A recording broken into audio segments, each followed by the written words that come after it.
નમસ્કાર મિત્રો, આવતીકાલથી એટલે કે 26મી ફેબ્રુઆરીથી ગુજરાત માધ્યમિક અને ઉચ્ચતર માધ્યમિક શિક્ષણ બોર્ડ તરફથી ધોરણ 10 અને ધોરણ 12ની બોર્ડની પરીક્ષા યોજવામાં આવનાર છે. આણંદ જિલ્લામાં કુલ 50,966 વિદ્યાર્થીઓ જિલ્લાના વિવિધ કેન્દ્રો ઉપર આ પરીક્ષા આપવાના છે.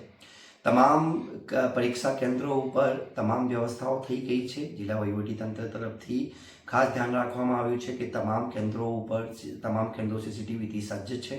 તમામ કેન્દ્રો ઉપર શુદ્ધ પીવાના પાણીની વ્યવસ્થા, ટોયલેટ, પ્રોપર ઉજાસ, પ્રોપર લાઇટિંગ વગેરેની વ્યવસ્થા કરી દેવામાં આવી છે.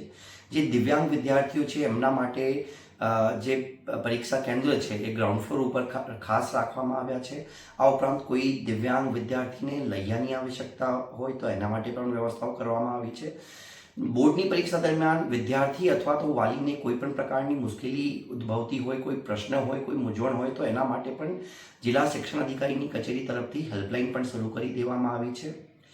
આ તકે જ્યારે બોર્ડની પરીક્ષા 10મા અને ધોરણ 12ના વિદ્યાર્થીઓ આપવામાં આવનાર છે તો તમામ વિદ્યાર્થીઓને હું જિલ્લા કલેક્ટર હૃદયથી ખૂબ ખૂબ ખૂબ શુભેચ્છાઓ પાઠવું છું અને તમારા ઉજ્જવળ ભવિષ્ય માટે કામનાઓ કરું છું.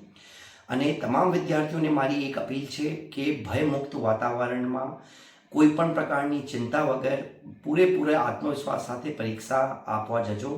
આપને એકવાર ફરીથી દિલથી ખૂબ ખૂબ શુભકામનાઓ. આભાર.